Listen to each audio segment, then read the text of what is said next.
definitely. Howdy peeps.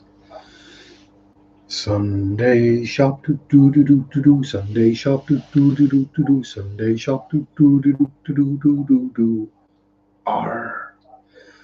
Greeting, welcome, hello, salutation. How you diddling, as we say around these parts. Welcome. Yes. It's another Sunday. It's another Sharpe waffle. Hopefully no ranting. Got wind again, so there was always that. Howdy replay crew. I know there's at least a couple who watch on replay. So yes, it's been one of them weeks. Yeah, ones where not a lot happens and everything's in a kind of meh kind of mood. Yeah, it's been hot. I don't do hot. Didn't even go for a bike ride this week because it was hot. Yeah, it's basically been to do as little as possible for as long as possible kind of week. So not a lot has happened.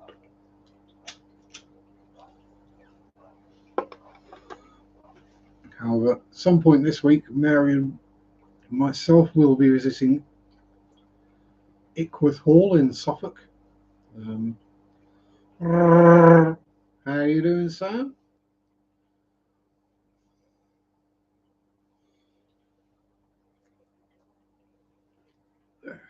Yeah, it's been a quiet one, which I did kind of need, mainly because of the heat. Yes, I know, California heat. Yeah, but this is the UK. We don't do hot. Well, it gets hot. Some of us just haven't got around to doing it yet. Married, my darling.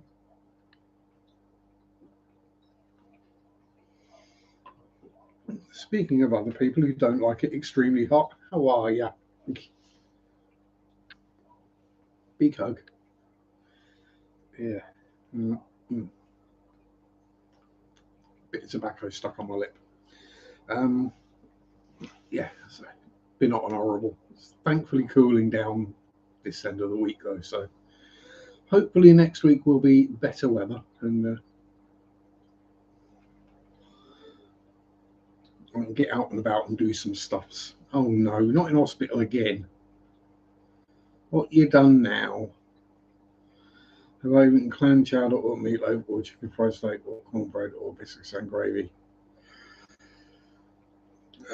Clam chowder, probably. It's just seafood bisque, really. Meatloaf is just a bigger version of what we would call faggots.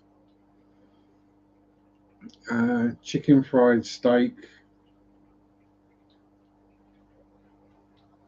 Yeah, that one I never understood because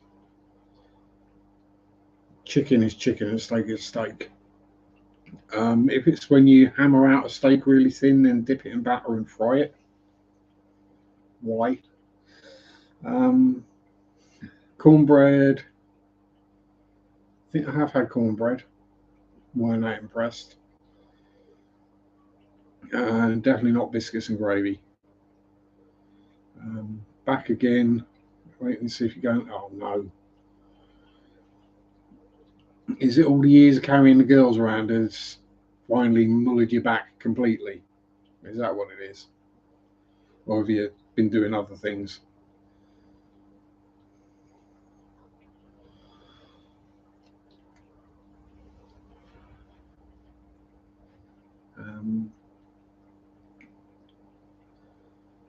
Yeah, so we hear about these sort of American foods, but most don't make it over here. In the same way that a lot of British food doesn't make it over to America. Because if it did, then people might discover it's not all just beige, tasteless mush. Got Got to go. Quick check in. Love. Oh, bless. Love you too, Sam.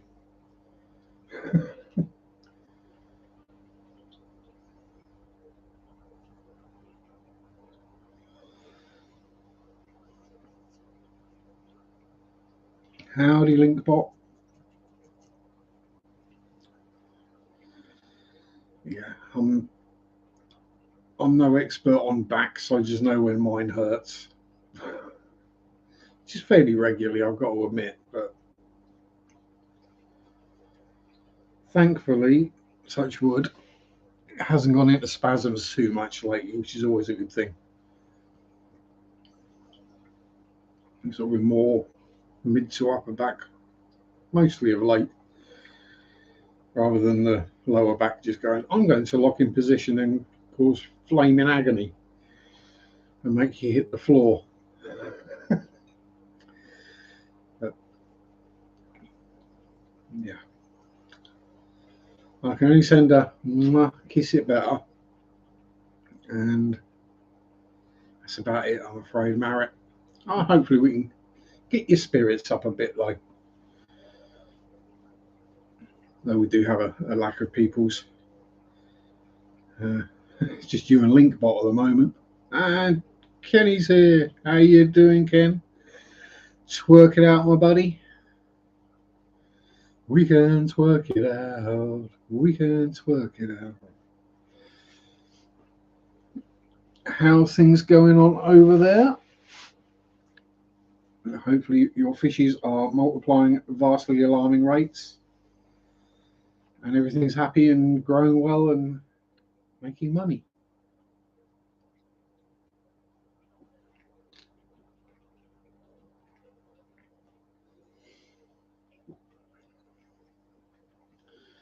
While us Brits sit here and just like this going, oh my God.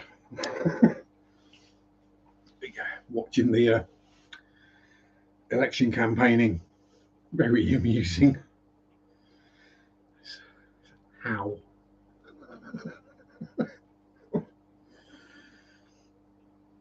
Yeah, I'm not going to get into the politics of it, but jeez. We thought Boris Johnson, Liz Truss, and Rishi Sunak were a train wreck. Ooh. Just goes to show, don't have rich people in charge of countries. Never ends well. And I'm not even gonna touch any up the proletariat jokes because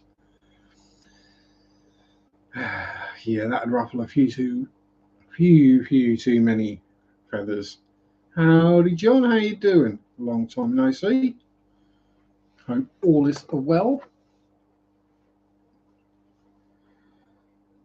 Oh, yeah. Itchy nose.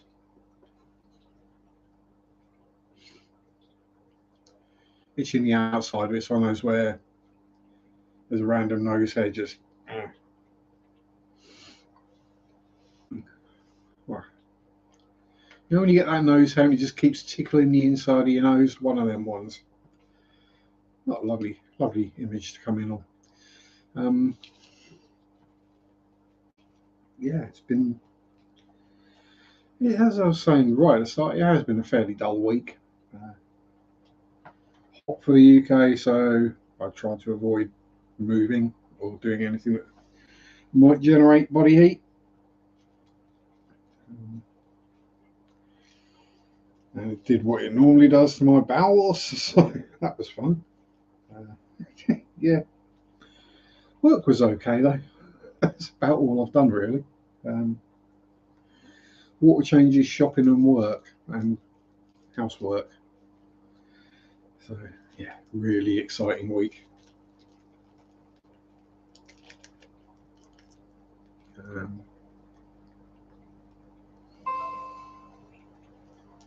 Watching a bunch of World War II documentaries, mostly from the Pacific Theatre.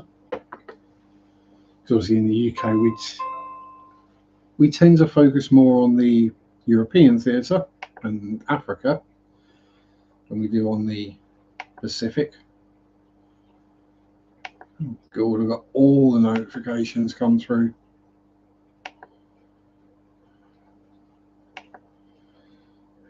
God. There we go. Stop itching.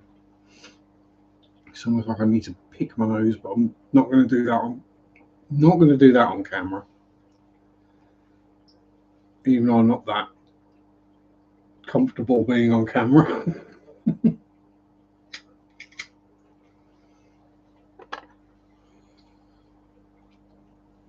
Although I did see a video earlier in the week, and I'm aware that it's a TikTok trend from like 2 years ago, maybe 3. It's people drinking a 500ml bottle of Sprite and trying not to burp. I thought that might be quite fun to actually do. Chances of me doing it and not burping are very slim. Chances of me ripping some of the loudest burps ever heard on the internet are pretty high.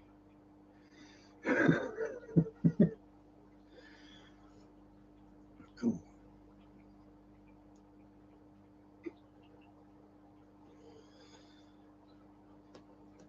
So if anyone's interested in a video of me drinking something non-caffeinated and then burping loudly, let me know. Yes.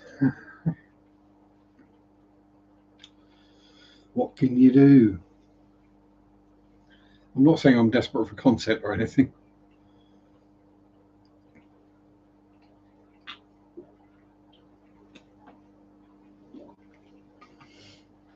I've actually got several videos recorded, quite a lot actually, but they're all either historical or science or bikey ones, so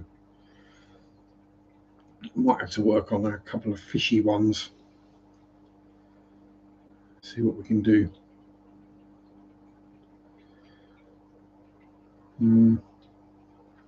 Could I get away with doing a how water changing for beginners video? Some people do mess it up, it's got to be said. On quite how you mess up a water change is beyond me. Or perhaps one discussing what makes a tank clean and what makes a tank dirty. Oh, pardon me. Because I think some people seem to think the tank is dirty when it in fact isn't.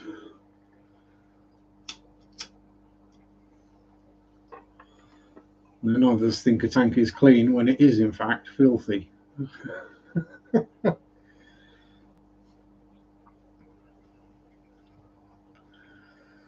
Or just unhealthy, I should say, rather than filthy, because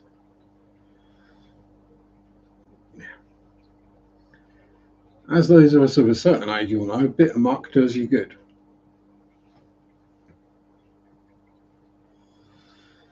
As people are discovering, doing all the anti-backing and killing all the bacteria. Oh no, there's a bacteria, we must destroy it. It's not actually doing us any good long term. It's weakening our immune systems so that when we do get something, we get it worse.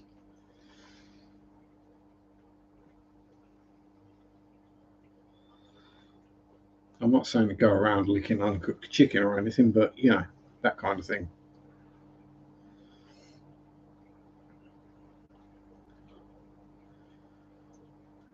I will repeat, I'm not saying to go around looking uncooked chicken. Don't do that. It's very dangerous and you will regret it. Be right up there, we're licking the toilet seats like they were doing on a TikTok a while back as well, weren't they?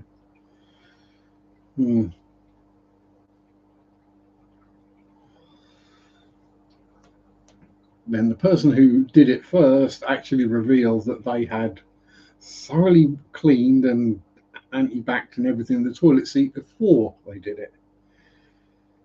And others got the wrong end of the stick, didn't realise it was a joke, and went round licking public bathroom seats. Oh, oh, oh, oh dear. That tastes like KFC.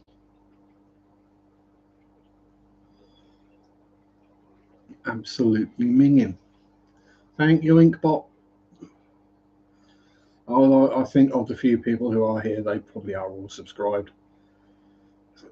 Tend not to get many random people show up. Unless there's a stream that's on before and the host of said stream says, and Sharpe will be on in a minute, and if they've got some new people, they might come over.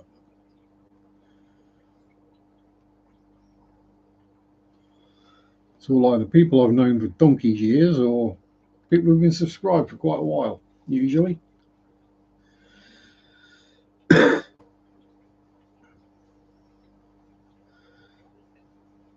And it's that time of the year as well when people have things that they can be doing outside while it's warm and dry and pleasant.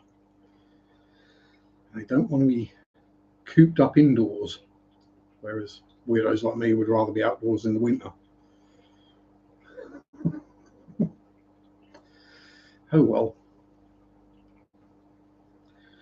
Maybe that's what I should do. Do a winter live stream from somewhere in the middle of nowhere while it's snowing.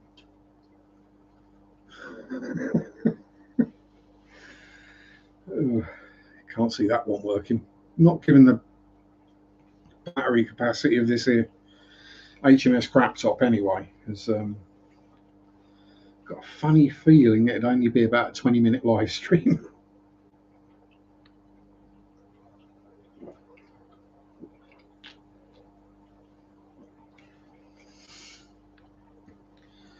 The poor old computer is donkey's years old. I had HMS crap top before I met Mary, so 9, maybe 10 years old, something like that. No, not that old.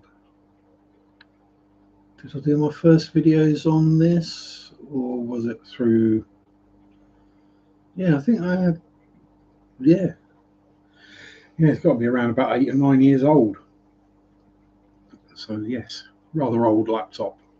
Battery's on its last legs. Hence, it just stays plugged in all the time. And it takes about 10 minutes for it to boot up as well. So there is that. Joy. Yes, another thing I'm going to have to buy. So along with that and probably paying someone to clear the garden, I think we're not looking at getting a new bike anytime soon. Oh well, good job I like the bike I've got, it really, isn't it? Mostly. Don't think there's really anything I could change overly on it without spending ridiculous amounts of money. No.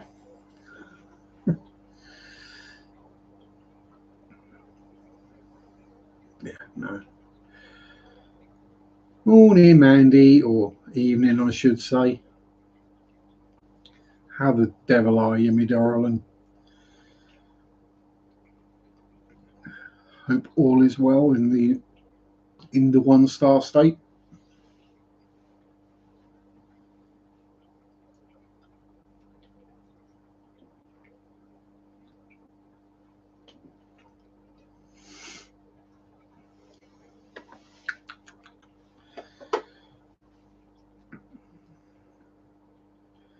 Barely past noon this Sunday, so you just woke up. But it's 20 past 6 in the evening here, so we've got maybe 3 more hours of light. Yes. The daylight length changes that rapidly in the UK. It's ridiculous. Because summer solstice, it was getting light at about 3:30 in the morning. and getting dark at about 10:30 at night. Now, mid-August, so what, 7 weeks later? It's not getting light till gone 5 in the morning, and it's getting dark before 9 at night. So around about 9-ish, I think. So it won't be too much longer before I haven't put my lights back on the bike to go to work, or come home from work anyway.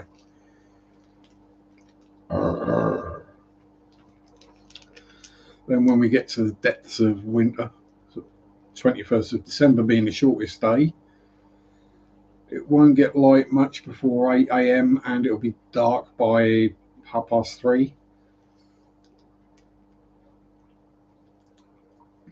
So yeah, 7 hours daylight.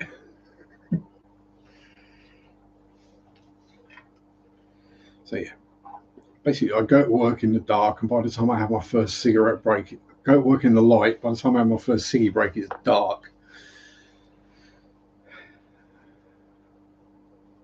Yeah. So that's I think it's around about, is that mid-September? Yeah, somewhere around late September, maybe early October. I will have to have the lights on my bike. Howdy, Mark. Still in shock. Someone died. Oh dear. I'm sorry to hear that. Yeah, it's unfortunate fact of life is yeah, it ends, and not always in the best of situations or ways.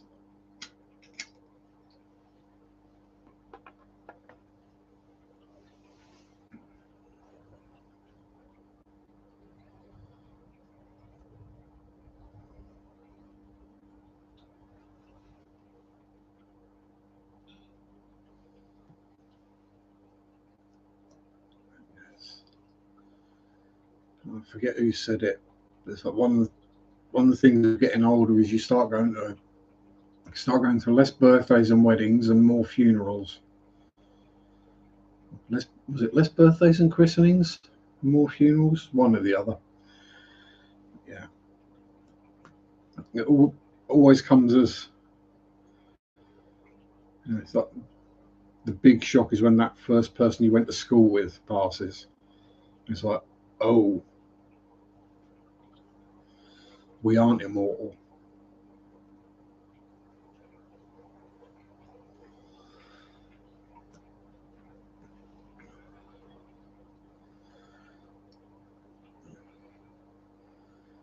Yes.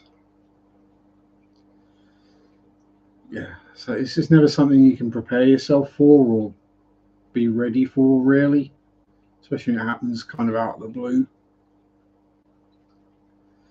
A long-term illness, then yeah, you can kind of prepare yourself for it, but it's still going to hit.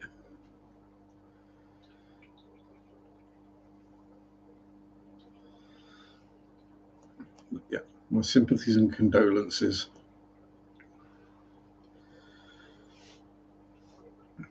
I have no idea what my computer's doing. I keep getting the little blue wheel saying it's loading something. It's probably downloading an update. And then it'll go, oh no, we can't update anymore. We're too old.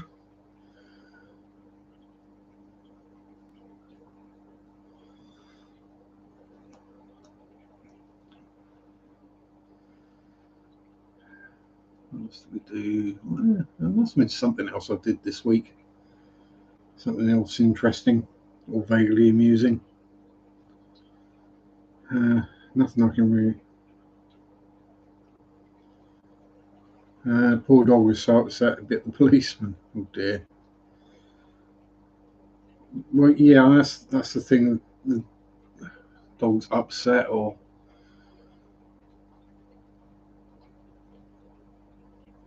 I think in those kind of cases, it's more the dog doesn't realise that the ambulance, paramedics, EMTs, whatever you want to call them, or police, fire, whatever, don't A dog doesn't necessarily get that they're trying to help. Yeah, dogs do take these things deeply.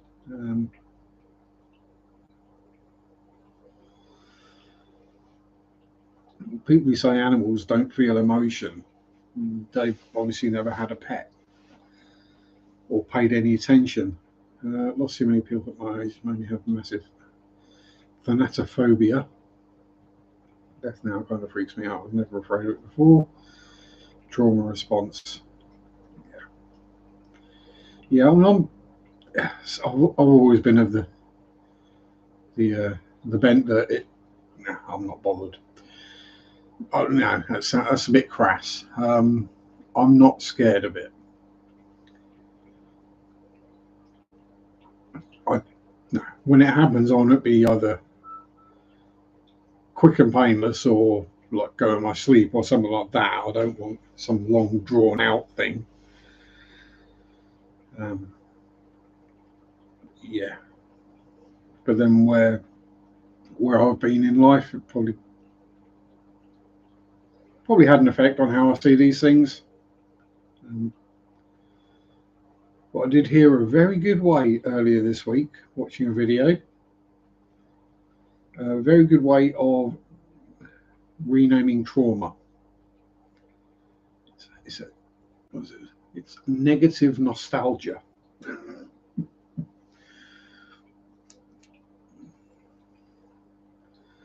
Lack of control because you can't control how you go. Well, yeah, you can to an extent,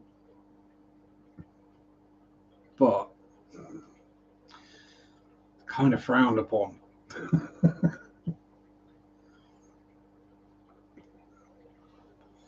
Yeah.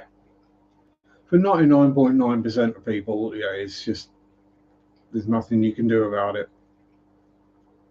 It's, whether there's a whole plan or whatever, each their own beliefs on that. You know, when your time's up, or anything like that.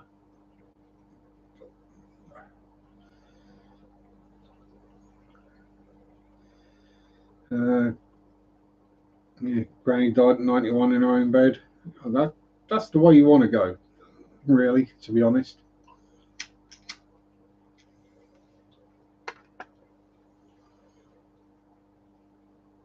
Comfortable in a familiar surrounding, and preferably in your sleep. That's why when people get a pet put to sleep, um, you know, I always think it should be done in the home. So it's generally a planned thing, generally not a spur of the moment kind of thing. But if possible, do it in the pet's home with its family, its humans there. Just to reduce the stress and everything on not only the pet but also the people. Because most pets aren't fan of going to the vet.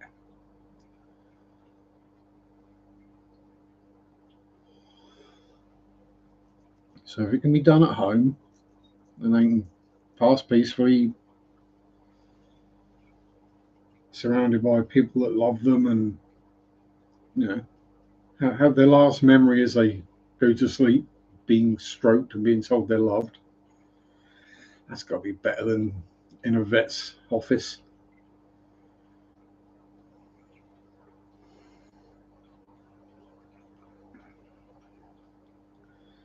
Yeah, I suppose given the distances involved in travelling, possibly. I mean, certainly in cities it should be doable. Um, Rural, maybe not so much, but then rural vets probably do travel about more. They'll be treating horses and cattle, and cat bit you before he died. There is also that as well. Depends on what they're condition is and what they're suffering from for the reason to be put to sleep. If they're losing their mind, then yeah. I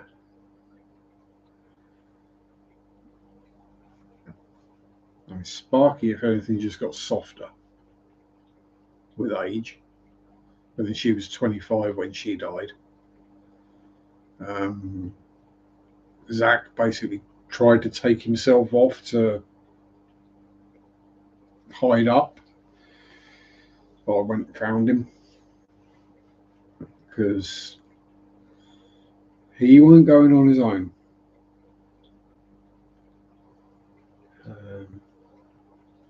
So yeah, he got to Zachy boy. He got to pass in my lap, getting fusses and cuddles, and being told he was the bestest floofer and bestest boy ever. Which might be why he's still around.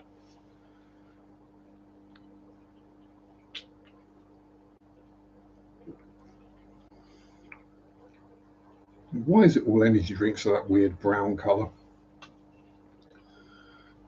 It is Sunday already, Andrew. How the devil are you? Did you enjoy your fishing trip last week? People are nuts here in the fourth biggest city in America. I don't think vets want to risk going at homes in places. Yeah. I'd like to think that if someone's called a vet to put their pet to sleep, that the vet's probably going to be safe in the house, but yeah, it's getting there and back. It's kind of sad state of affairs when people are using safety as a reason to not do things, like just go out in public. It's a very sad state of affairs.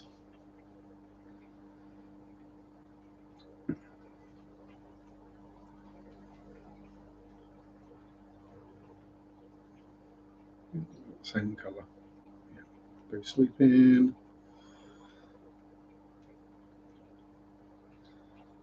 Yeah, I think given the choice, if Andrew was going to imagine anything, it wouldn't be me on a Sunday. Far better things to be imagining. I mean, especially if you've been to Whitby, because then all the history and the paranormal stuff. It's good.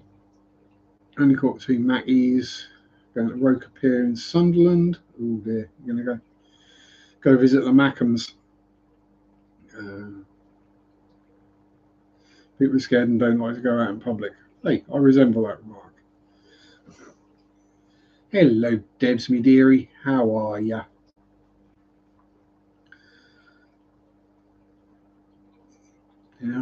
What do you probably catch off Roker Pier?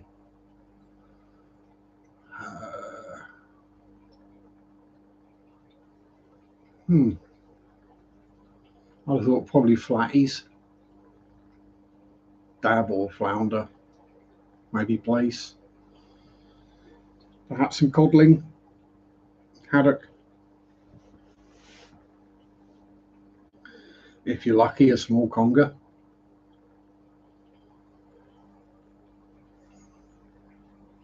If you're really unlucky, you might catch Geordie, or well, not Geordie. You might catch Mackham. But it's the North Sea, so you could put out a fish or a log or a welly boot or a World War II mine or a torpedo. Still a fairly regular occurrence where they wash up on the shore. The old underwater mines from the Second World War still floating about in the North Sea. Well, it's just as the chains rust through that were attaching them to where they were. Caught a weaver fish last week. Nasty. Oh yeah, they are. To those who don't know, the weaver is our equivalent of the stonefish. think they are actually venomous as well, aren't they? Or are they just spiny and evil? Kind of like a mini anglerfish, just without the light. I wouldn't have thought they'd fight too well either. Yeah, they are venomous. Yeah, thought they were. But again, like most things in the UK, it's probably like being stung by a bee, but being stung by a bee several times on the sole of your foot, which is how most people find a weaver fish, probably not too pleasant.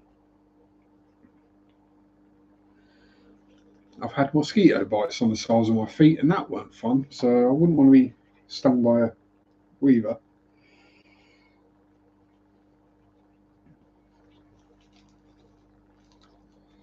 And I've got absolutely no clue of the scientific name for anyone to look up.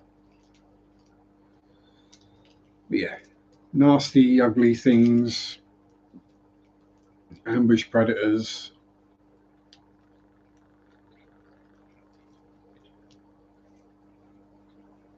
Yeah, basically a big head and mouth with a tiny little body and tail on them.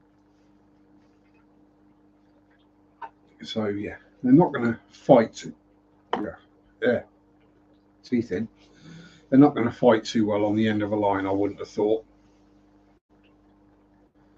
More a case of you reeling it in, you thinking, is it still on? Have I got a fish on the line? Oh yeah, I have. Oh no, not one of them. A bit like when you're coarse fishing and you accidentally end up in a shoal of bream. That's not fun.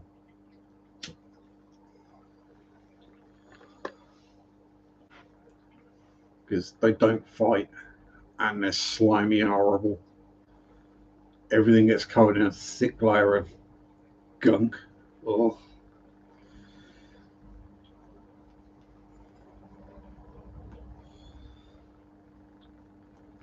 And they don't go around individually, they go around in big shoals. So if you catch one, you're going to catch many of them. To genera,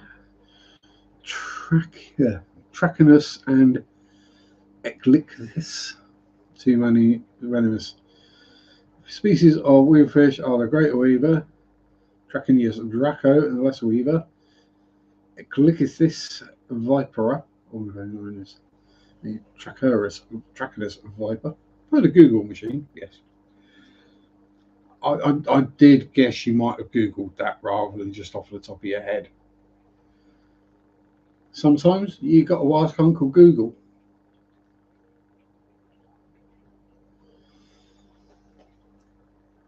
I do that fairly regularly at work.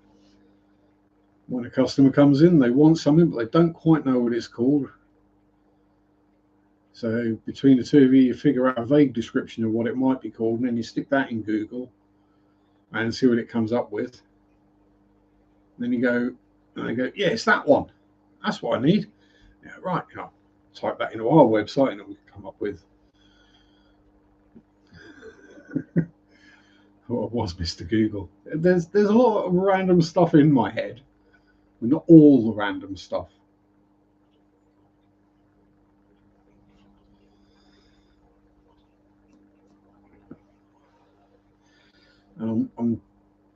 If I knew what was in my head, I could probably be quite dangerous, but stuff just is in there, and it's not until I get asked a question that it pops to the surface. It could be something I learned 40 years ago, and I go, oh yeah, it's that. Then I could watch a video on something today and not have a clue tomorrow what any of it was. I get the date wrong on it, something historical, or get the name wrong on a species of animal.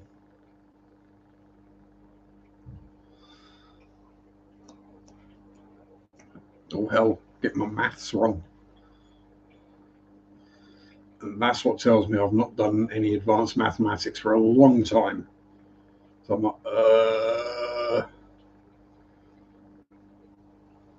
this one's like, This air conditioner says it's for a 12-meter square room. How big's that? Part of me wants to go, well, it's 12 square meters. The other part of me is going, oh God, how do we work this out? 4 by 3. Thank you very much, Andrew. The 5 memberships. So I've gone Tommy, Adele, Mike Myers, Greg, and Bun Bun.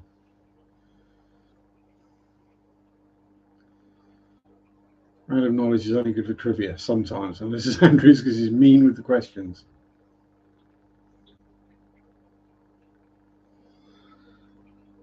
And then sometimes he tells me I'm wrong, and then I point out that grammatically I answered the question.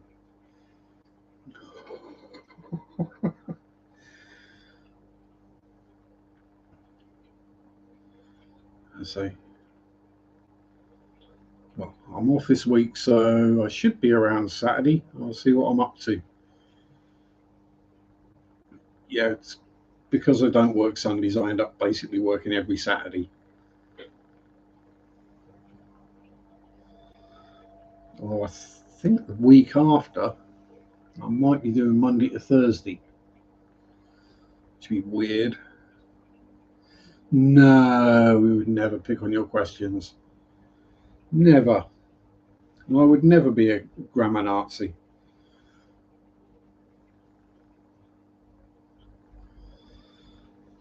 Unless it's costing me a point. In that case, I will be. Hello, Donna. How the devil are you? Hope you didn't get stung by the weaver fish.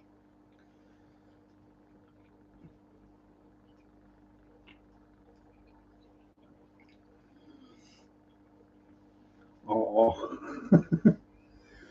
yeah. Hug for Donna. Go on then, Andrew. Hug for you too. There you go.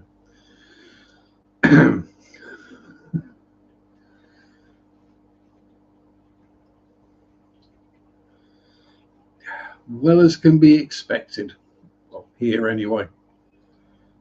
Yeah, it's been hot. I don't do heat. So there's that.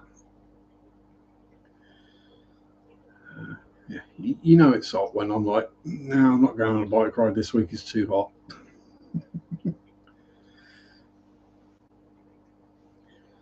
When I'm walking Pippa at 7:30 in the morning, I'm like, yeah, it's starting to get warm already.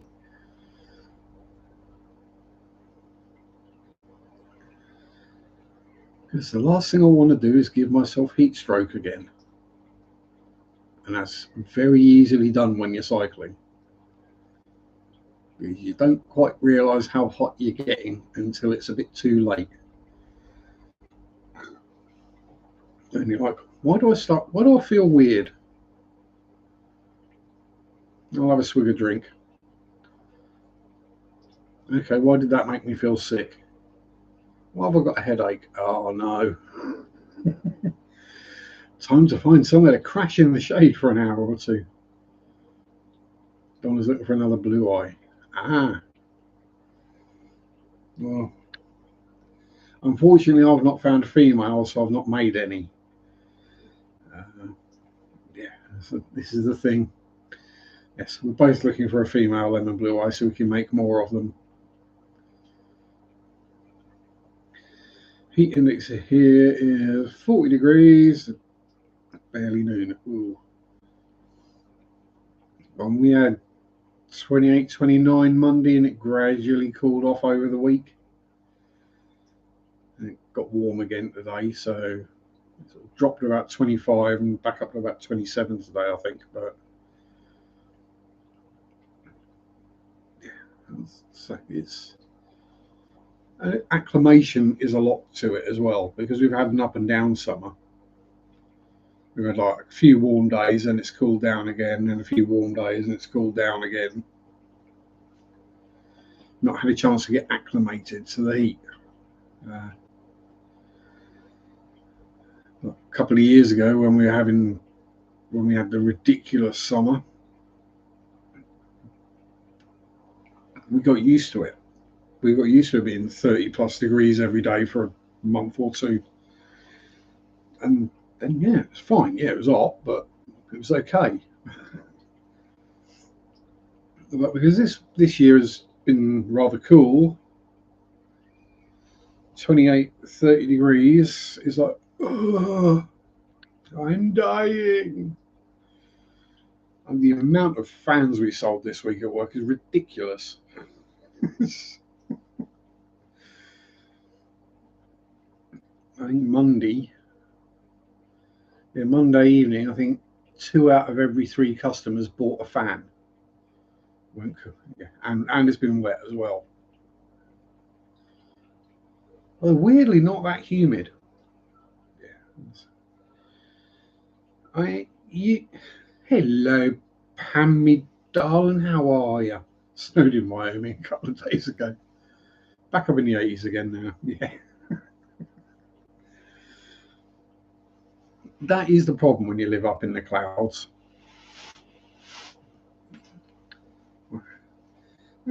Deli, darling, how are you?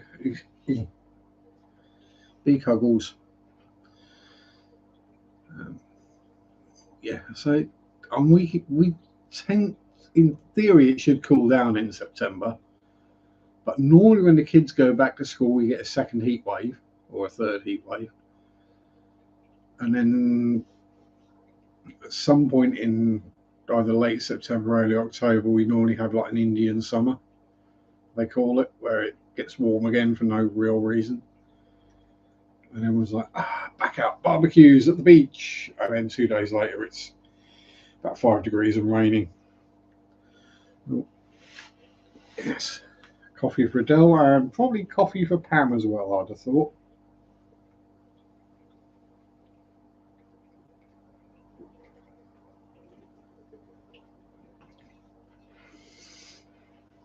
Not last year, beat it down. Yeah. It was like the wettest winter on record, I think, wasn't it? So Storm Babette came through in September and it basically didn't stop raining until about May. Yeah, because I think the week I did the Pedder's Way was literally like the first week of semi-decent weather we had. Um, it wasn't overly warm, but it was dry and sunny. Yeah, because everything was still soaking wet underfoot or under tyre. So yeah, there were big puddles on trailly sections, and then the River Nile was still flooded. Thankfully, it did mean that when it came to camping, the ground was nice and soft.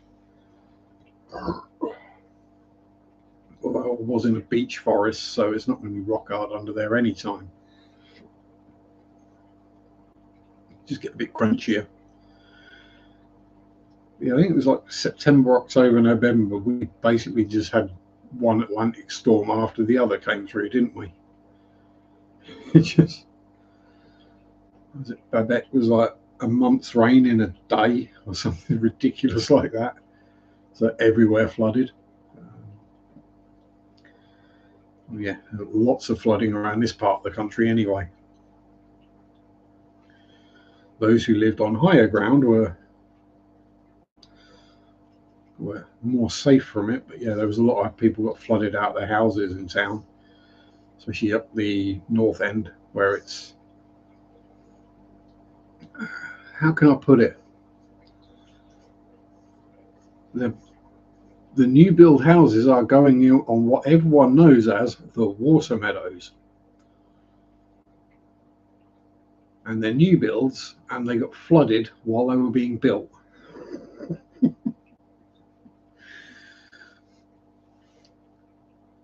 And yeah, so because we've had several relatively dry years, they've not really kept up with the maintenance on the ditches and the culverts. So a lot of them were fairly well blocked. So of course, as soon as it absolutely honked it down with rain, they blocked solid and flooded everything. So they then sent the farmers out with the tractors to go and clear the drain ditches and culverts out. It's still obvious they were done.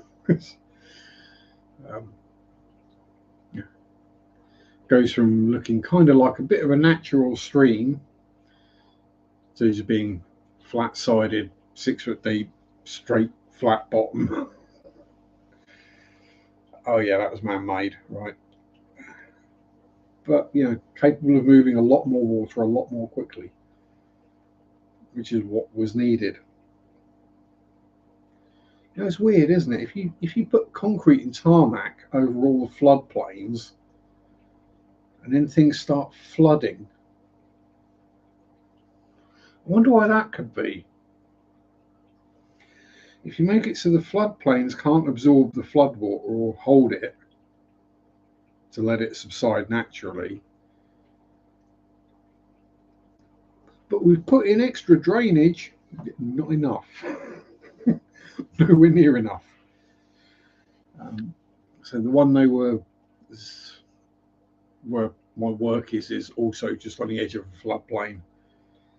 There was not a field, pasture at the end of the road, and they put houses in on there. But they realised they were building on a floodplain. The fact that there are streams going around 3 sides of it might have been the giveaway that it was susceptible to flooding. Try saying that when you're drunk. So that they dug a pool. We'll drain all the excess water into this pool. It'll be lovely.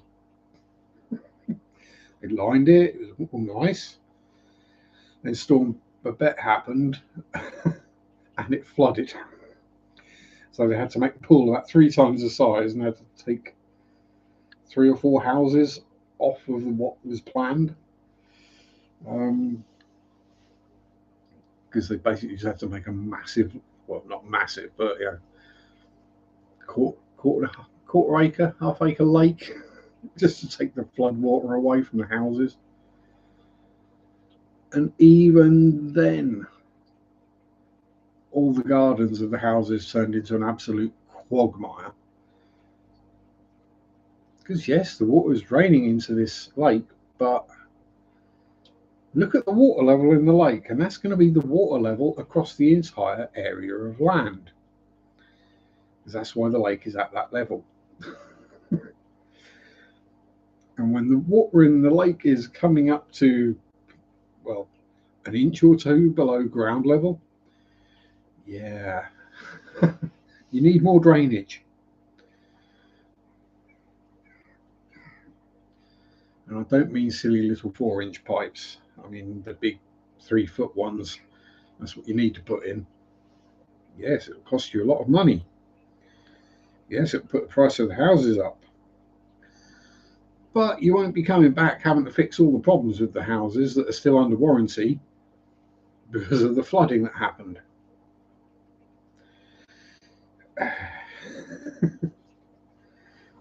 I think it's probably better to take the hit the first time rather than pay the extra to dig out a bigger hole and put in a bigger drain or more drains than it is to have to repair all the houses that are having problems because of the sodden ground.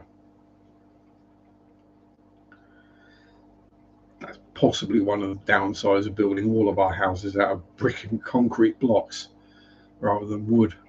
They tend to be quite heavy. And if the ground's soft, they sink.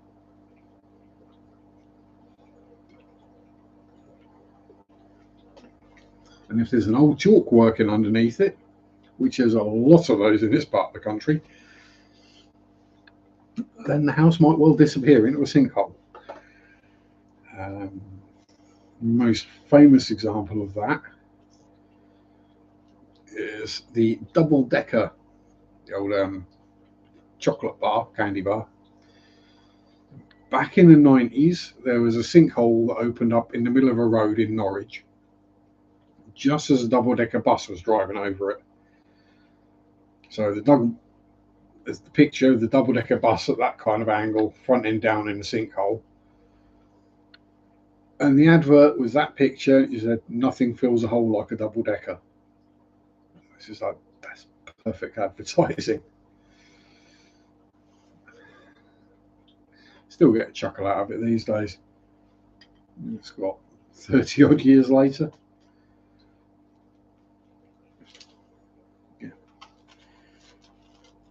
At least it wasn't a bendy bus.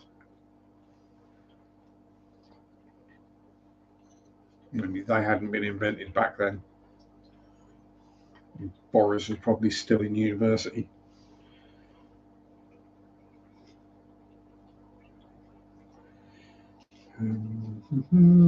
Right, rolling a ciggy, talk amongst yourselves while I think of a subject other than weather or food.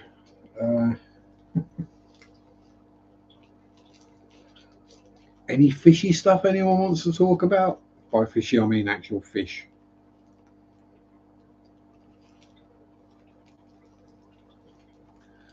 Anyone got any interest in new fisheries lately? Or just new fisheries? Because I always like to hear about that. Or furry friends. Gonna need new packet of papers in a moment.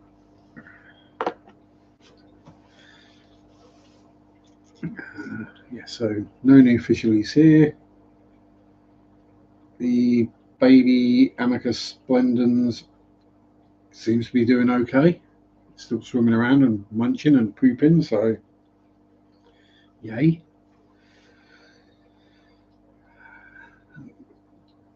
Starting to get to the point where I think I may have accidentally sold all the male shell dwellers because I've not had any frying there for months. Ah, Mr. Myers, how are you doing? Welcome. Oh, gold. Oh, Danny boy, that is a terrible dad joke. How you doing, Dan? Going to suggest some fish conversation, but I know my place.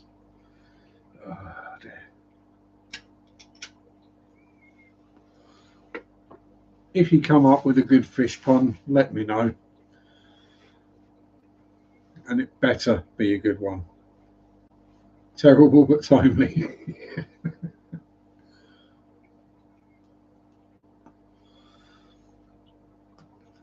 Yeah.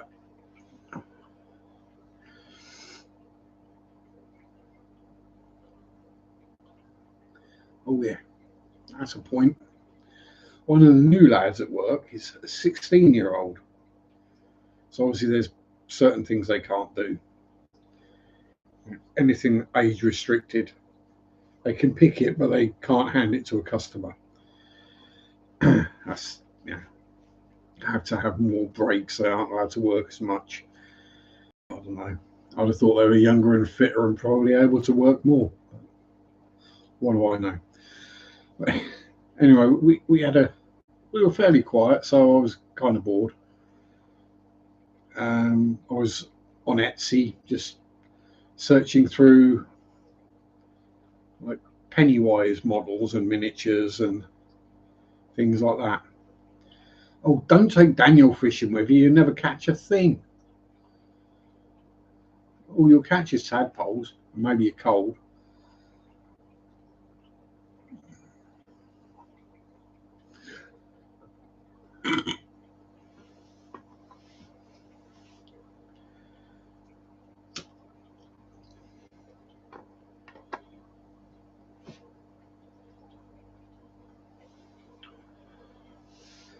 I can probably catch more fish with just the top, yeah, just the top kit off of one of my poles and tin of sweet corn.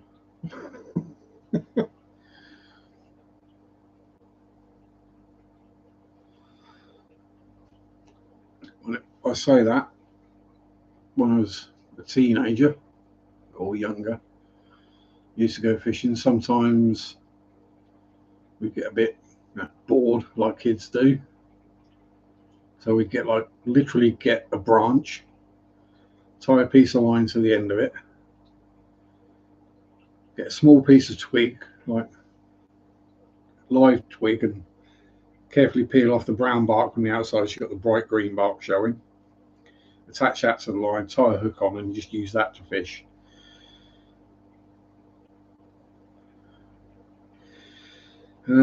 Was at the Edinburgh tattoo yesterday. Ended up with a street artist trying to burst a balloon that I was holding in my mouth with a whip. Strange day. Yeah.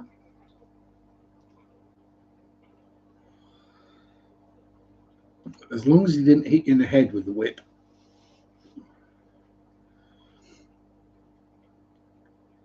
Rising above the fishing prowess.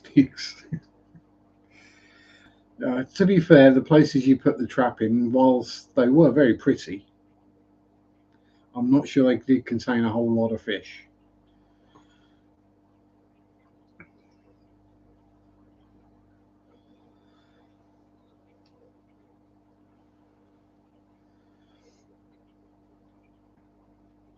And the ones that they did really weren't, the ones that were there really weren't used to having people around. So I'm guessing pretty much time anyone moved, the vibrations going through the water scared all the fish and they all hid.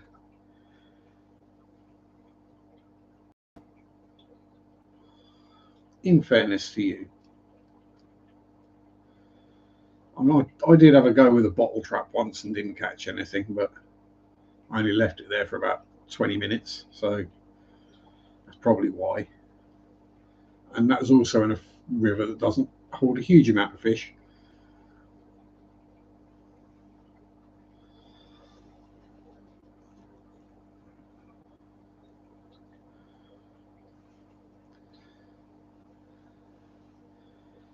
Maybe that's something I could look into in future if I ever felt the urge to go fishing again. Actually film or stream my fishing. Although I would have to start editing then if I was going to film that, because I don't think anyone is going to sit down and watch a 6 or 8 hour video of someone just sat there holding a rod. And there's actually a guy in a wheelchair who volunteered for the balloon thing first. Said he needed someone taller than me, so volunteered me. You look like you might be up for it, that's all I can say. Were you wearing a Kiss Me Quick hat? Because I wouldn't put that past you.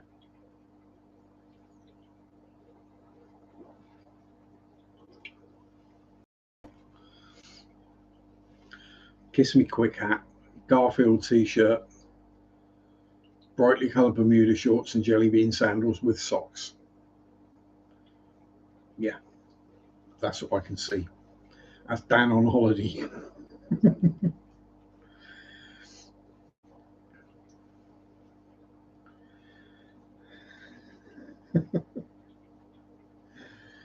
Me on holiday is basically the same as I wear any other time.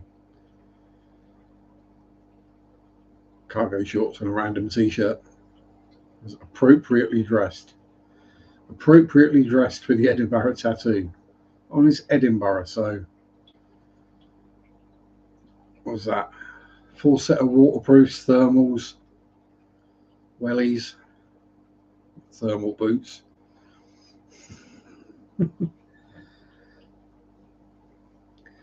I'm still going to have to make another appearance on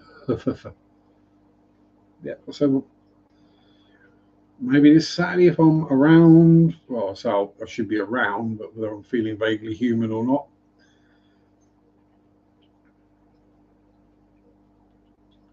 is another matter entirely. Should be okay. Waterproofs and a man bag. Oh yes. When did they go from being called satchels to man bags?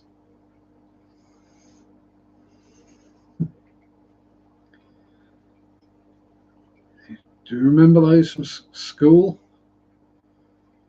I only had one in primary school. Junior, middle, and high school, I just had rucksacks. Or what? Or there was one year when my foster parents bought me a tote bag. Yeah, that led to extra bullying. Thanks.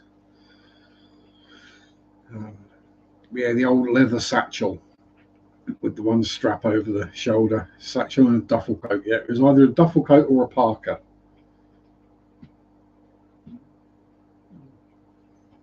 Oh, oh, oh, still going. Ooh, feel better for that. Yeah. Satchel, and even at primary school we had school uniform. Yeah, literally all through school we had uniform. First time I got to go to education without wearing a uniform was college at 18. 16, sorry, went to college, yeah. So from 5 to 16, every school though was in uniform. Uh, Primary, junior, middle, it was either grey trousers or grey shorts with black or brown shoes, leather shoes, with a white shirt and a grey jumper or blue jumper, depending on the school, sweater. Then high school was black trousers, no shorts in the summer, light blue shirt, navy jumper, navy blazer with the school's badge on it, and navy and light blue tie. Again with polished black shoes and black socks. Yes, school uniform was that bad, you had to wear the right colour socks. Oh, pardon me. Girls weren't allowed to wear black bras because they were visible through the shirts with blouses. Uh,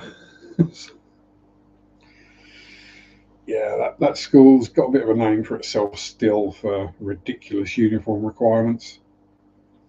So the sixth form at that school, which is college, 16 to 18, yeah, literally everywhere else it's wear what you like within reason.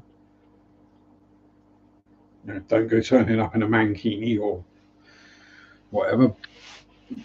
But Wyndham High School, they expect the sixth form students to wear, the boys to wear business suits, and the girls can either wear a business suit or a dress, but it has to be one colour and not be cleavagey or backless or show too much shoulder. And it must be below the knee. And Daniel went to an all boys school. I don't think there's any such thing as an all boys school these days, is there?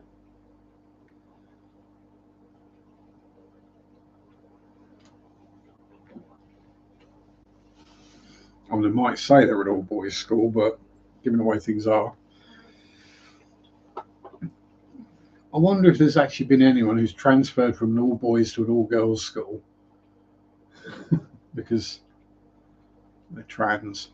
I wonder if that's happened. Probably has.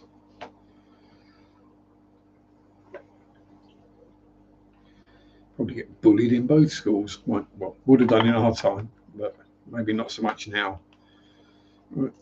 New pack of ciggy papers, and actually, I'm going to go to the little boys' room while I'm at it. Oh, back in a minute. Watch the fisheries.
Here we go.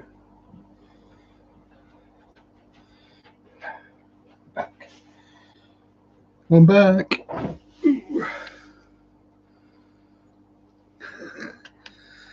There's just John in wondering where John is. He is testing Python. Well, nah, not a corn snake. What would you use to gravel vac a 1 litre tank?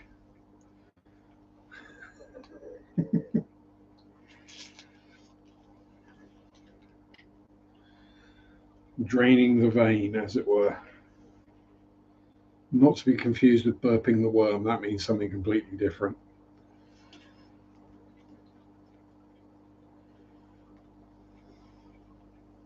It means the same thing as bashing the bishop.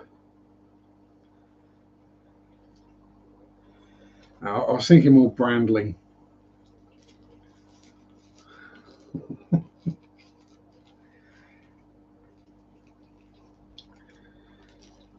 We're off to Button Moon. Where the heck did that come from? Where the hell did the theme tune to Button Moon come into my head from?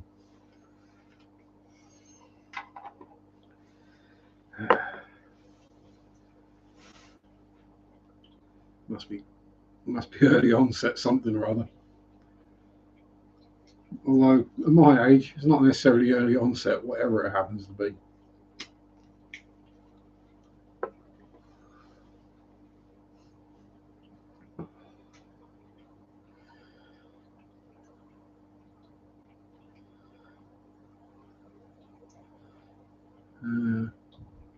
Same place most of my stuff comes from. The filth pit that is my mind.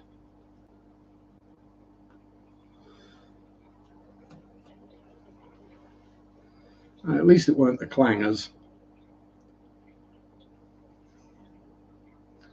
Bill and Ben or some other random children's TV show from the 1970s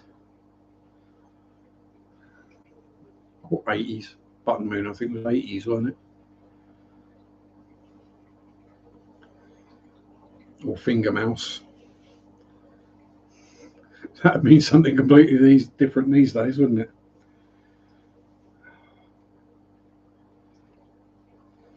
Debbie loved the herb garden. Scared Mandy on talking about the questions. Herb garden, I'm trying to remember. Don't think I'll watch the herb garden. Hector's house. So I think most of the stuff I remember was things like Terrorhawks, House at Green No. That was scary. That was awesome. Nightmare. Was it Nightmare? One with the really bad computer graphics. Oh, Stingray, Stingray.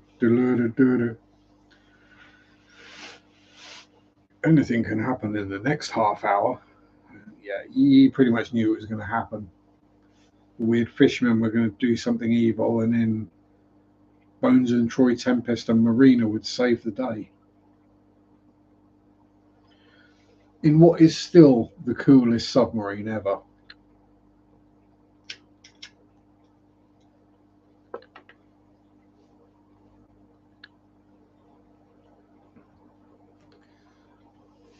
See, Dungeons and Dragons was good, but unfortunately, as someone who actually played Dungeons and Dragons at that age, I was watching it and going, yeah, but that's wrong. No, that's not how that works.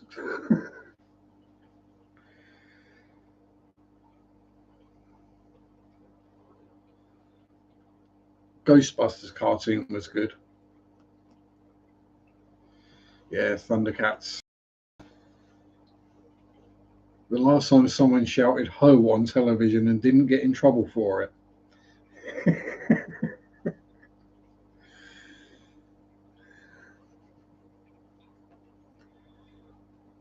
Who was it? It was Lion-O, Panthro, Chitara, Tigra or Tigra, Wily Kit, Wily Cat, and Snarf.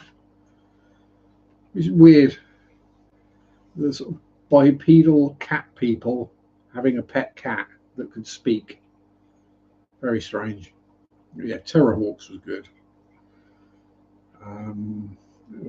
Well, I've gone funny now. Yeah. What other ones? I'll probably obviously Newsround and Blue Peter. Mumra, the Ever Living. Ah, that was the one. That was the baddie. Yeah, Mumra. Obviously He-Man and She-Ra. She-Ra being He-Man for girls. Yeah, right.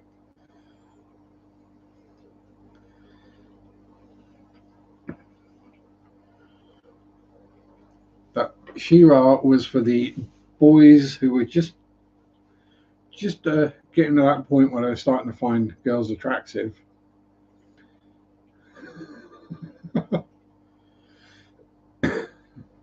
Mandy shocked by UK TV or UK Kids TV. Oh, super grown. Yeah, unfortunately, she passed not long ago.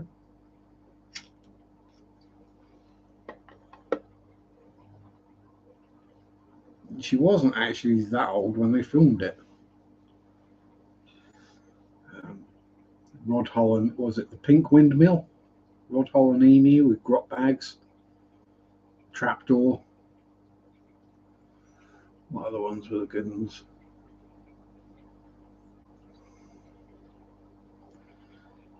Can't beat rhubarb and custard for a cartoon. I mean, it'd give you a seizure, but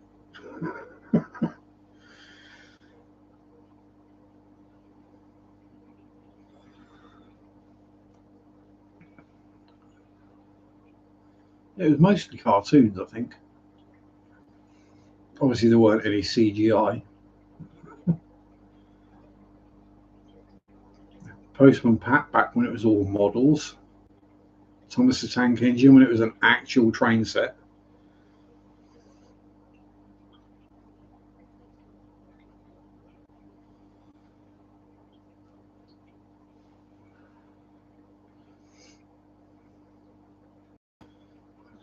There's not really a huge amount that kind of. How could I forget? Whack-a-day, whack-a-day, whack-a-day. Yeah, Naughty Postman Pat, I've seen those, yeah. I wouldn't say it's Naughty Postman Pat, I'd say it's actually kind of a more accurate Postman Pat.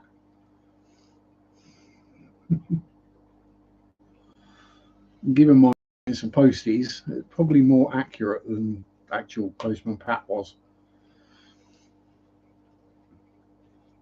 Postman Pat, Postman Pat, Postman Pat ran over his cat. Blood and guts went flying. Poor old Jess was dying. You never seen a cat as flat as that. Yeah, that was the version that all the boys sang anyway. Just upset the girls because it was funny.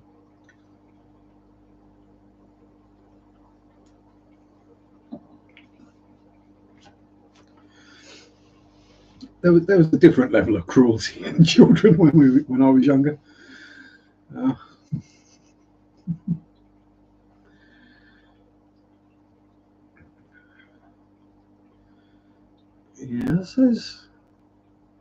I don't think there's any that I'd actually really want to go back and rewatch. Magic Roundabout, I don't do the stuff that the people who made Magic Roundabout were on anymore, so He-Man was good, but Thundar the Barbarian was better. Ukla the Mock and Princess Ariel. Thundar the Barbarian. Don't think we got that one over here. Evening, Muttonka. How you doing? I'm trying to think. I don't recall Thunder the Barbarian or Thundar, whichever it was.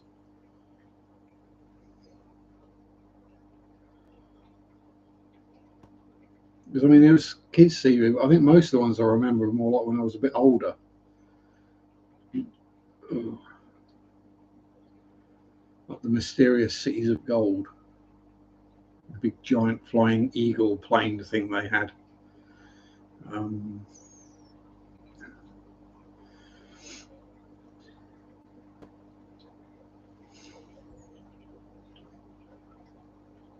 yeah, so I don't think it came out. I think we were aware of it. It might have been on like Sky TV or whatever the satellite TV was at the time, B Sky B, before that went bust.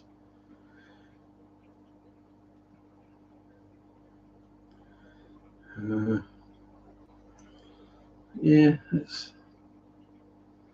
I mean, obviously my Ulysses double points for singing the theme tune. Ulysses theme tune. Nah, it's not sticking in my head. It's not there. 80 Days Around the World is. I can remember the theme tune for that.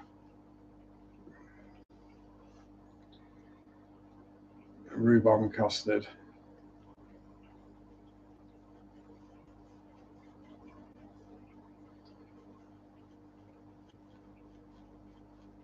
Herculoids. That sounds something that you better go and see the doctor for. Get a cream for that. Don't think that made it over here either. Oh, it might have done, but it might have been after I stopped watching kiddies TV.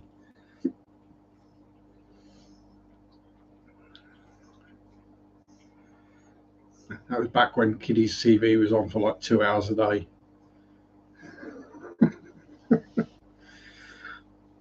What was it? It was usually like 3 o'clock till 5:30 was the children's TV, and that was.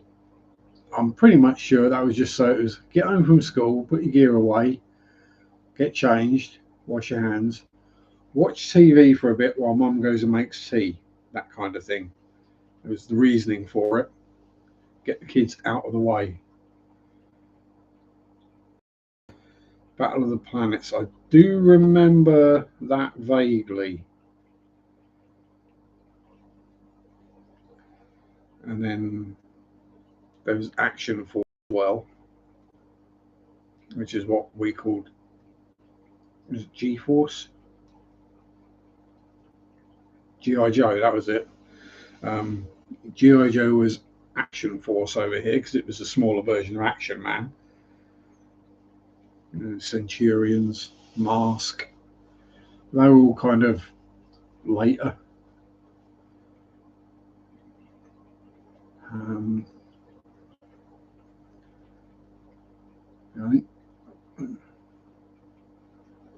D'Artagnan and the Three Muskehounds. That was epic. Andrew's got to go. Keep an eye on Messenger. Contact me about Saturday. Okie dokie. I shall try and remember to keep an eye. I'll just pull one out and just stick it on the phone. Yes. Yeah, it's a weird one. Kiddies TV. And obviously, I've no idea about anything children's TV since probably 1990.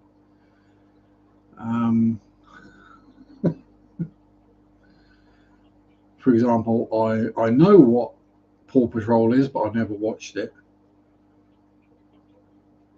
The only things I did see was when I was briefly dating a psychotic woman with two children, and so they always got their way. So if the kids were awake, kids' TV was on, and it was things like In the Night Garden, Abney and Teal, and if it weren't those, all these cool shows. Where do we get time to head out on our choppers and BMXs till mummy or dinner that you heard across the whole neighbourhood? Well, it's because they were only on for those couple of hours, and then during the school holidays, you had whack-a-day in the morning, and then you were turfed out of the house until dinner time. So lunchtime, and then turfed out again till dinner time, and then it was basically have your dinner, do the washing up, have a bath because you're probably covered in mud and stank, and then go to bed. Grandfather used to whistle. I could hear that from the park over a block away. Yes, some people can whistle really loud. I never quite got that one down pat. I'm like, do a normal whistle and whistle through my teeth.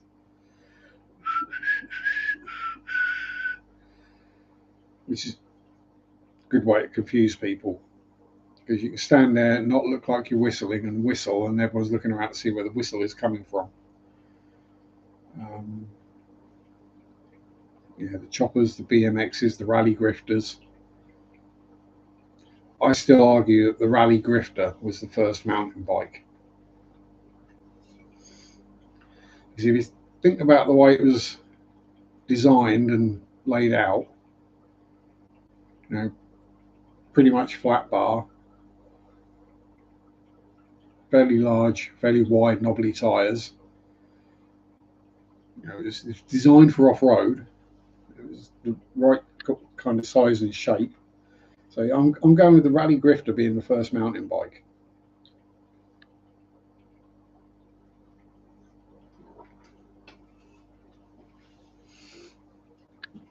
It was like a grown-up version of a BMX kind of thing. Because it could still do pretty much all the stuff a BMX could do for most kids. You could still do wheelies and jumps and stuff on it.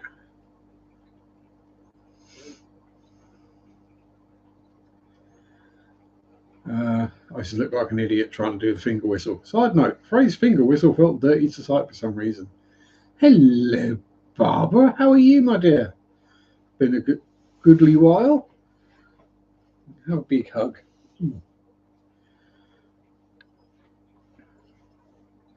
Yes, finger whistle. Oh, and that's put me on another aside.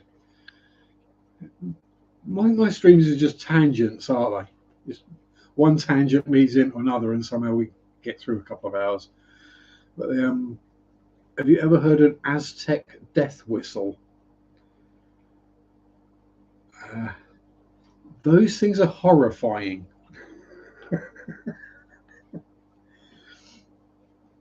I think they were originally used when they were like, not warfare, but fighting between tribes, as it were. Let's put it that way. That kind of thing going on in the jungles. But the Aztec death whistle the sound it makes is horrifying. It literally sounds like someone screaming as they're being murdered. I'm going to have to get one. My streams are psychological study in ADHD. Yeah, but I don't have ADHD. Not that I'm aware of. Sound like a stomach complaint wearing Bermuda shorts that are too tight.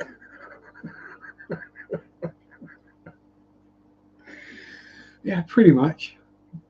They just do sound like someone screaming as they're being murdered. Might have to get one, just for the lols. Just out and about, and there's nobody about. Just carry on walking as normal. Or just in a busy city centre. Literally blow a death whistle and then just watch people's reactions. That would be quite funny. Until the police got called. What? No, officer, I'm just blowing on my whistle. Nobody's been murdered. Then you get everyone used to hearing that and go, oh, he's just in with his Aztec death whistle again. Then you can go murdering.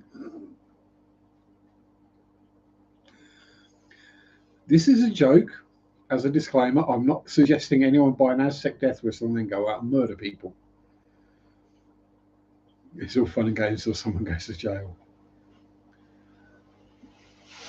And I think, what could they get you on for blowing a whistle in public?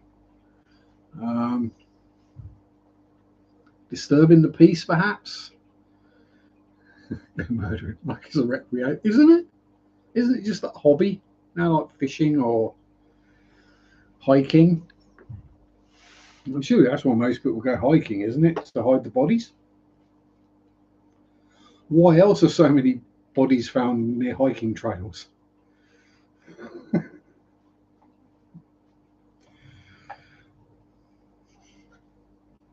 There you go, conflating two facts and coming up with something completely wrong.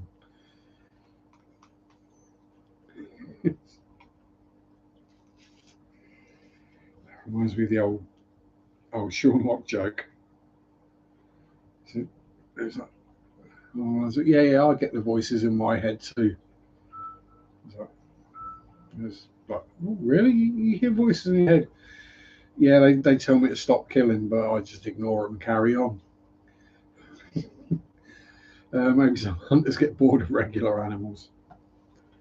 Possibly. I mean, I'm pretty sure there are people out there that do hunt humans. I think we have a name for them, don't we? Predators. uh,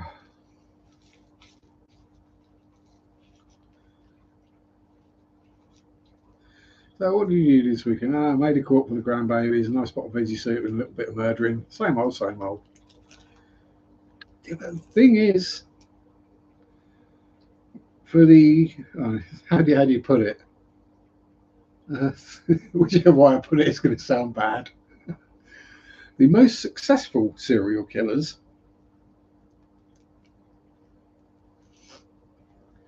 they appear normal to people. People have no idea, not a clue that their next door neighbour was. Why are we talking about murdering people? Tangent.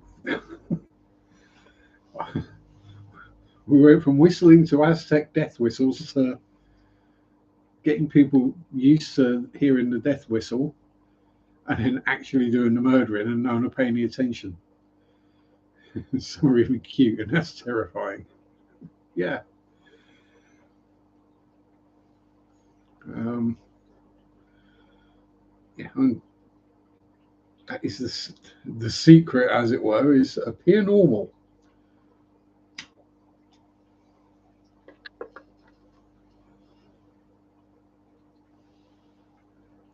But they're the ones that are born like that, not made like that.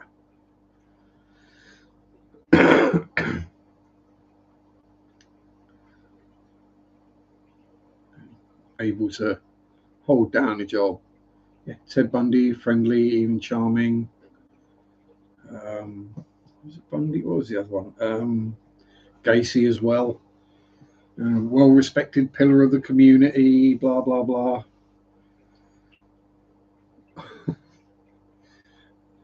Mass murdering F head. You know, it's shouldn't laugh, but it's not always that. And bam, kill a clown. Yeah, Pennywise, basically.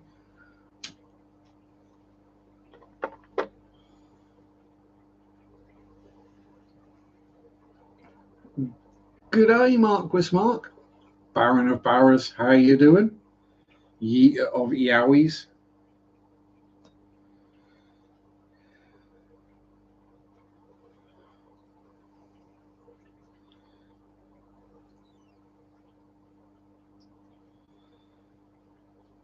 Domesticator of drop bears. There's another one.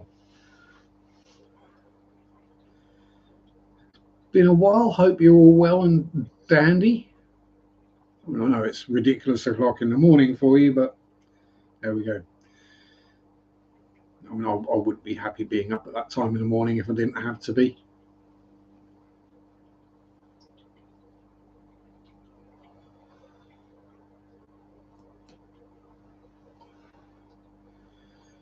Yeah, yeah. With the serial killers, it just goes to show it's not just that weirdo that lives in a cabin in the woods that everyone thinks is the murderer. It's usually the one nobody suspects. Because if it was the one everyone suspected, they'd probably get caught a lot quicker. Apart from Ted Kaczynski, but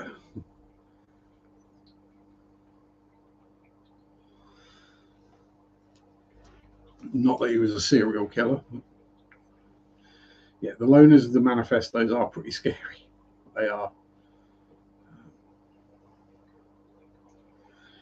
Someone goes around a town near me every October dressed as a clown, leaving red balloons around the place. Quite cool. No one knows who it is, but it's been on the news. It's been tempting.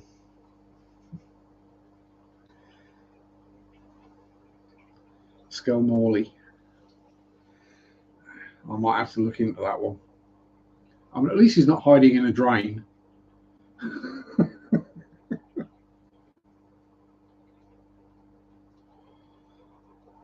Oops, ADHD moment. Okay, I'm back. Oh, squirrel.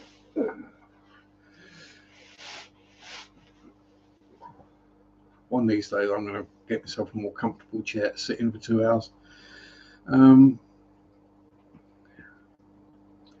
Yeah, well, serial killers. Well, we end up on that subject fairly regularly around here.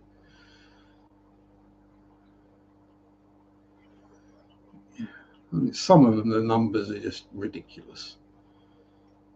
And it's not always the famous ones either.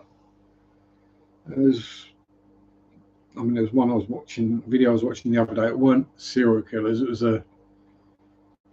actually an Australian family that was practicing extreme levels of incest.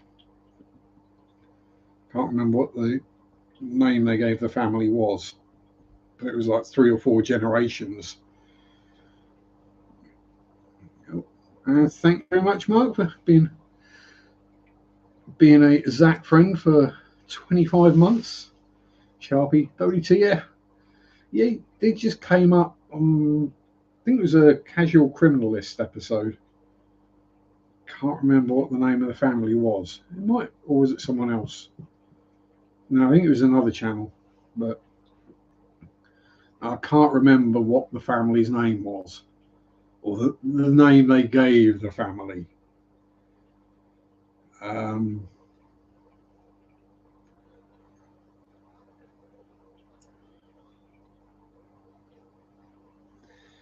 If a serial killer is famous, they may not be very successful. Yeah, if they're famous, it's because they got caught. And that was another one I watched, and they were actually going around the. Oh, keep your money in your wallet, Sam. I think there was another video I was watching where they talk about the various statistics over time, and they estimate from the statistics that at the moment there are 41 active serial killers in the States. Zodiac killer is still iffy and pretty famous. I think I saw something the other day. They might have solved that one. They might have figured out who it actually was. It's just a case of them actually proving it and finding them guilty.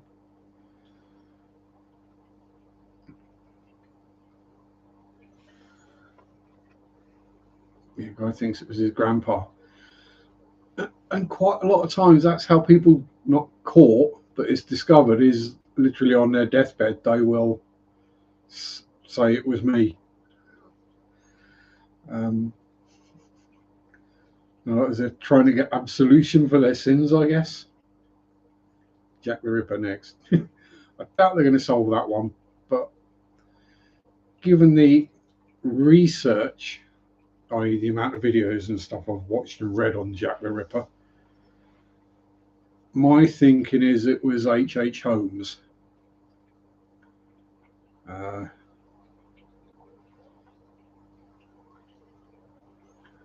Tommy, how you doing, you spexy beast, you?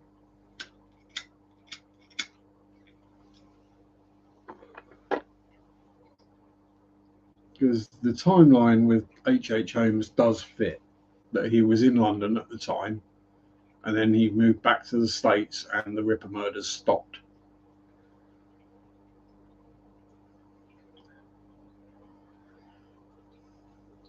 And he carried on doing it in, well, not quite the same MO, but carried on murdering, continued his hobby in the States.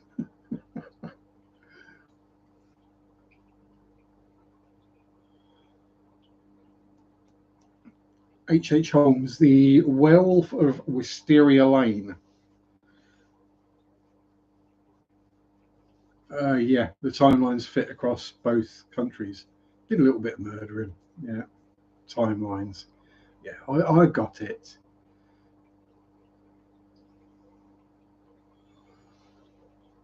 Everyone needs a hobby, exactly. Now, some of us keep fish and go on bike rides. Some people enjoy black powder weaponry. Some people like knitting. Some people go bird watching. Some people go murdering.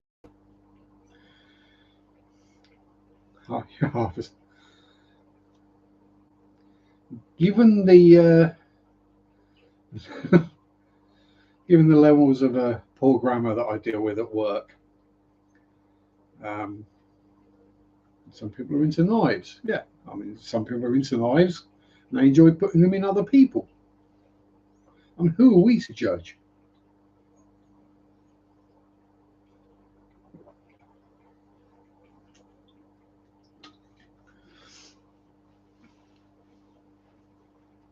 Says the guy with the sword sat at the front door. Um,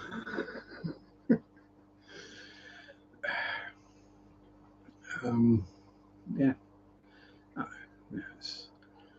I mean, I suppose that was the thing with the TV show Dexter, wasn't it? In that, yes, he was a serial killer. By every other definition, he was an evil, murderous F-head. But he only killed criminals, which kind of made it morally a bit of a grey area. And he was really good at putting on the front of being normal.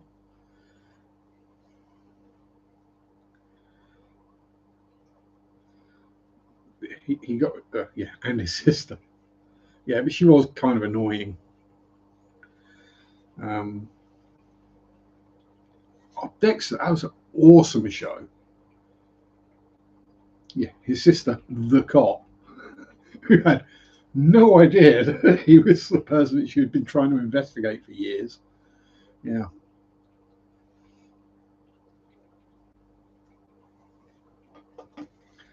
Yeah, while doing what his foster dad, stepdad,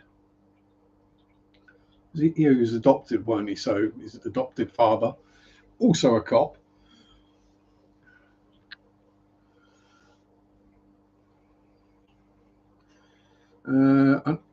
I know you didn't get a cat with Zach per se. If you see a time in your life when you might actually get another kitty friend, or likely no, unless one adopts you, um, it's hard to say. I mean, I think about it, and then I think, yeah, there's the companionship if the right cat chooses you.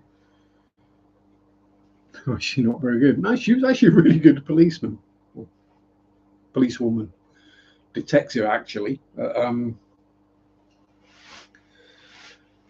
Dexter was just very, very good at not leaving any evidence. And because he was the forensic technician, if he did leave evidence, he got to hide it. It's an awesome program or show, really was. Uh, the ending weren't that great, and I think they did another season afterwards, didn't they? But, yeah, most of these programs, whatever you want to call them, the endings aren't great.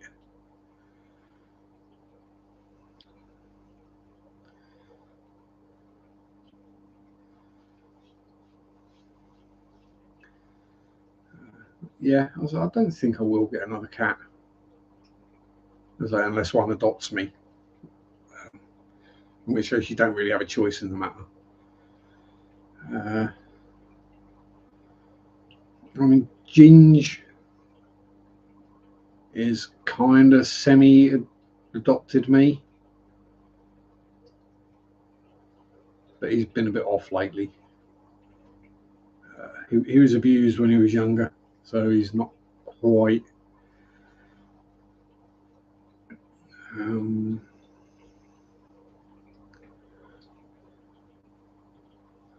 so that's what they did. They had, as it's son of Dexter, as it were.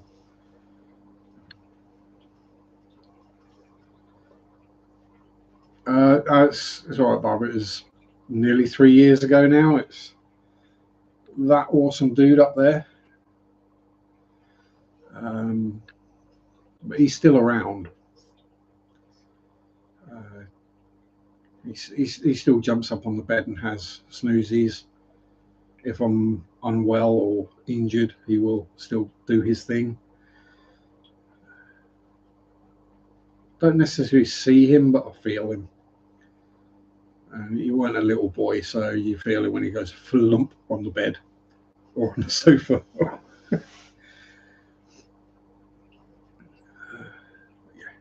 He was the bestest boy. He's the bestest, most floofiest boy ever. As we don't see enough of him. Nearly tripped over my own chair there. Oh, need to get rid of the cobwebs, I think. There he is. Get rid of the reflections somehow. Is that vaguely visible? There he is, judging me like always. I think that picture might have been just after I farted.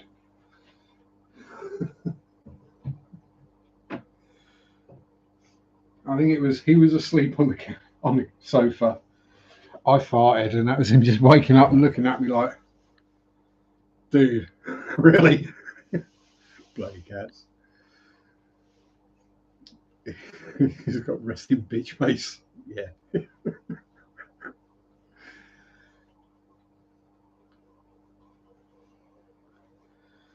Baron of bloody cats. Oh, what cat species start with a B? Prince of Pumas? Like Pumas, let's speak in English. Baron of Bengals, there we go.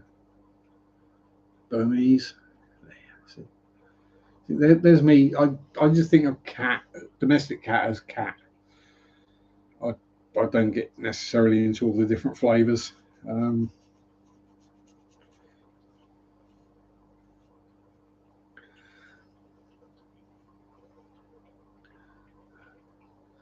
what was it? Someone was trying to tell me their dog was the other day. As not a cockapoo, as something else. Yeah, like one of these designer dog breeds that they have now. Oh, you mean a mutt? I think Dizzy's part Bengal. I mean, I'm pretty sure Zach was mostly forest cat, either Russian or Siberian, because that coat and the body shape and head shape and what have you, and size. You see, like the Norwegian or Siberian forest cats,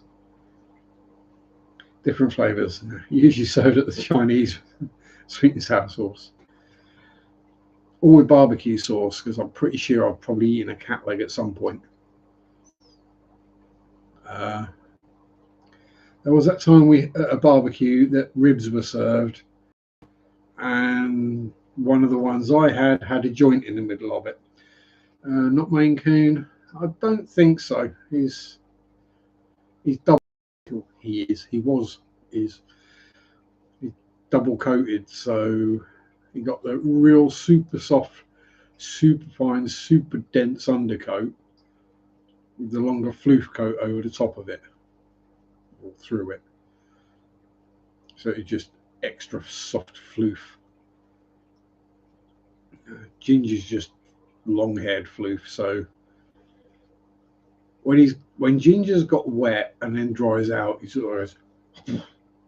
But Zach was like that all the time. It's just perma floof. Greg, how you doing? Catch me like, you want to pet me? Better walk up home. Yeah, better come over here. I'm not going to you for a pet. You got to come to me.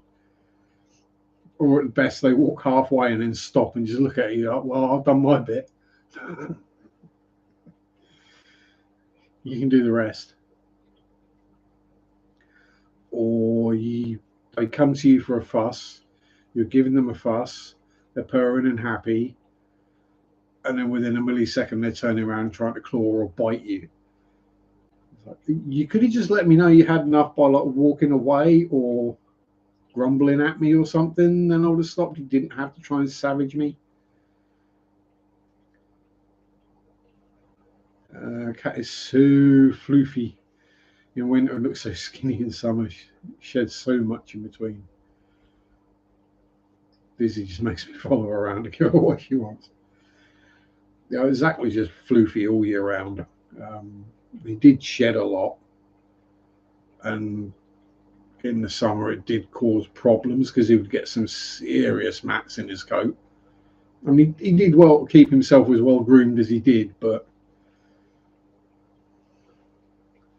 3-second rule, 3-second pat before you release the demon. Yeah. It depends on the cat, because some cats are just happy to be fussed and petted for hours, and if you stop and they like, it's when you stop they nip you. But, hey, I didn't give you permission to stop. Rabbits are like that. Latte, you can give her all the fusses. She'll be giving you licks. Fuss, fuss, fuss, fuss, lick, lick, lick. You stop for a couple of seconds and you get a nip.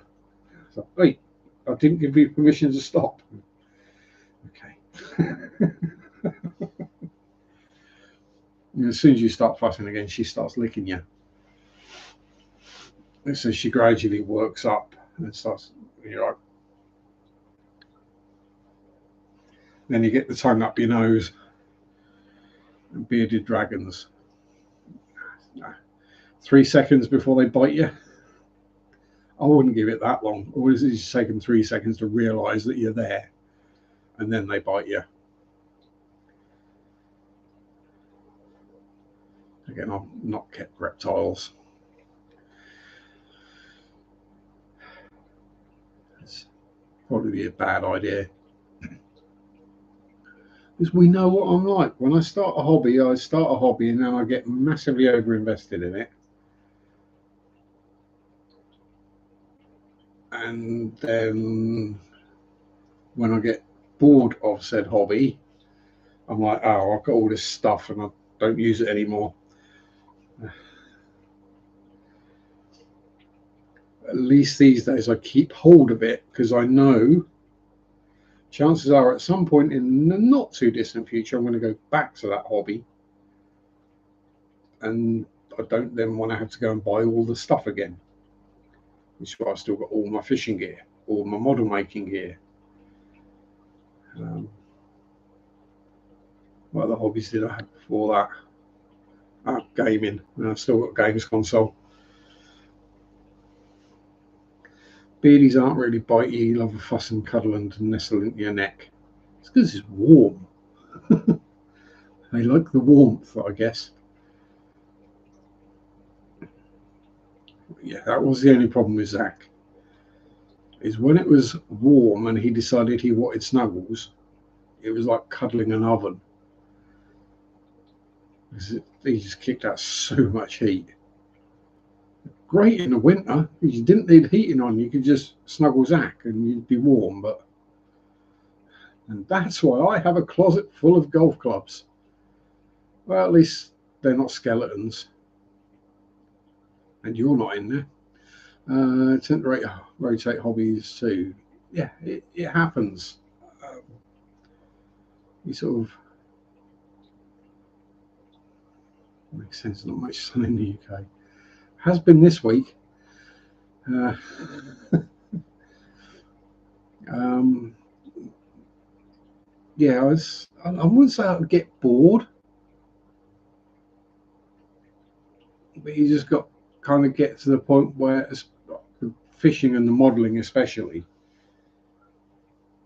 it just becomes routine. You go fishing. Well, if you go into the same lake, well, you know what the depth is, you know where the fish are likely to be, you know which pegs produce, you know which baits to use. You can just look at the weather and the conditions and go, oh, I need to fish this method. And it just becomes, I say, very procedural, I think is the way to put it. Same with building a model. Most model kits go together the same way. You know, with a tank, generally you build the lower hull and the wheels, then the tracks, and then the turret, and then you start painting it and weathering it. And of course, that's very similar for every kit you do. Only difference might be just how weathered it is, or what the colours are, or what the camo pattern is. I mean, as Russian tanks, it's usually just green and muddy. Um, so yeah, it becomes kind of procedural with very little new, and then you start building more complex kits because there's going to be photo etch parts in brass and other metal parts and resin parts and other things you got to do to put the kit together. It's not as easy as just stick part A to start part B. And then you get used to doing that, and then you start soldering the metal parts together rather than gluing them. And yeah, you just end up at a point where you kind of get, let's say, procedure. It's like a production line. Um, Modern Russian tanks are mainly black these days. Yeah, there is that. I still maintain the T90 is the coolest looking tank. May not be the best. But then we haven't seen things like the Abrams being targeted with the same kind of weaponry that's targeting the T90s, T80s, whatever they run out of now. Are they on the T62s yet? T54s? T34s? I think I did read somewhere that the T34s that are in the museums were actually being made functional again. Yeah, I say it's the modern anti-tank weapons like the Stinger missiles or whatever, javelins or whatever they are these days, are all designed that they hit the top of the turret. They go bang, and tanks aren't armored on the top, not that much, not compared to the front, because they're armored to take shots from tanks in the front, not from the top. So I suspect if you took a Bradley, an Abrams, whatever the Israeli one is now, are they still on the Merkava? Challenger, yeah, the Cami drones. Oh no, we haven't talked about the new Alien movie. So that'll be a few months, and that'll be out on Blu-ray or DVD. And now I have a Blu-ray player, I can get it and watch it. I'll add that to the list. Yeah, this kamikaze drone is kind of like the modern. It's like they've taken the modern tech and mixed it with World War II Japanese. Surprisingly effective. More effective than the kamikaze planes generally were. Was it kamikazes that sunk the last US aircraft carrier to be lost in battle? I think it was. Although there's that classic photo of, I can't, is it Sussex or Sheffield or Suffolk? So one of the British cruisers that got kamikazed, and the kamikaze hit the side of the ship just above the waterline, went kaboom, and the photo is you just literally see the outline of the Japanese plane just on the side of the boat, and it done no damage whatsoever. Oh dear. Oh, Greg's addicted to vanilla ice cream with Evu and sea salt. I don't know what Evu is, but I understand the sea salt because salted caramel is a thing, and salted caramel is delicious. So yeah, I could probably get behind that. I'm not a fan of ice cream because I've got British teeth and they don't do well with cold things. Might be something to try. But anyway, my time is up.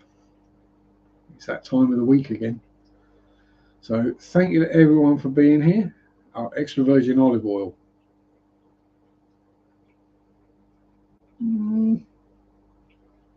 Yeah, maybe. The armoured flight decks of the British carriers came in handy at that time. They did. They certainly did. Your carriers are small. Yeah, watch this. Yeah, we're fine. How are you? Help, we're sinking. Yeah, that kind of difference going on. I'm in the Blue Phantom warship here in the US, fighting museum ship now. Go all through the ship and down the small ladders to move. Yeah, they're not comfortable to move around, are they, warships? If you knock yourself on anything, you are going to have a bruise. Airplane from Top Gun is on top of it. The F-14 or whatever I used in the most recent one. Can't remember. Can't remember what it was they used in the more recent version. It was the F-14 Tomcat, wasn't it, from the original? But anyway, thank you very much, everyone, for being here, for giving me some of your time on a Sunday to sit and listen to me waffle about random tangential stuff. Have a great week. Stay safe. Peace out. Avoid serial killers. Got the peace. Rock on. Bye-bye. Sunday Sharpe do do do do do. Sunday Sharpe do do do do do. Sunday Sharpe do do do do do do do. Ooh.